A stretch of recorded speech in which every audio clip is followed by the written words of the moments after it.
Goeiedag vriende, baie welkom so op Heilige Week en Heilige Dinsdag. So in hierdie laaste week wat ons saam deur die momente en die gebeure van Christus stap. Ons teksgedeelte, ons lees Johannes 12 vers 1 tot 8.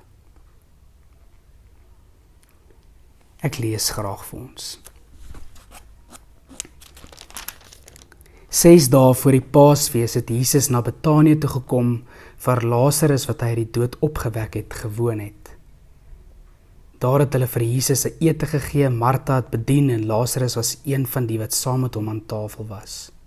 Toe het Maria 'n half liter egte baie duur nardusolie gebring en dit op Jesus se voete uitgegiet en sy voete met haar hare afgedroog. Die hele huis is deurtrek met die geur van die reukolie. Judas Iskariot, een van sy disippels, die een wat hom sou verraai, sê toe, waarom is hierdie reukolie nie vir 300 silwermuntstukke verkoop en die geld vir die armes gegee nie? Dit het hy gesê nie omdat hy hom oor die armes bekommer het nie, maar omdat hy 'n dief was. Hy het die beursie gehad en het van die bydraes gevat. Toe sê Jesus, laat staan haar, sy moes dit hou vir hierdie dag om my te salf vir my begrafnis. Die armes het julle tog altyd by julle, maar vir my het julle nie altyd nie. Laat staan haar, sy moes dit hou vir hierdie dag om my te salf vir my begrafnis.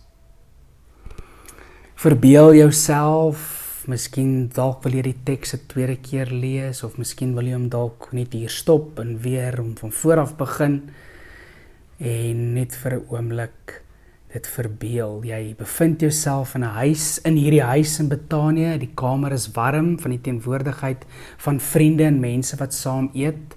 Jesus sit daar, kalm en teenwoordig. Martha is besig om kos voor te sit.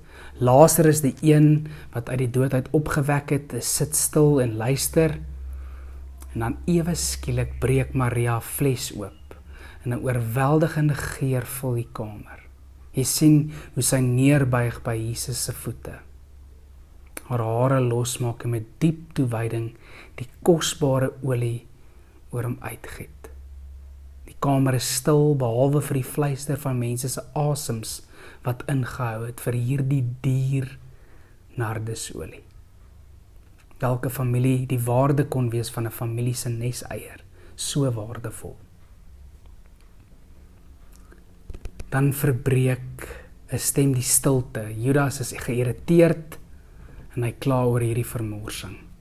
Jesus kyk na Maria en verdedig haar, laat haar begaan, sy het dit vir hierdie dag gebeere, sodat sy my kan salf vir my begrafnis. Hierdie liefdevolle daad is 'n profetiese gebaar.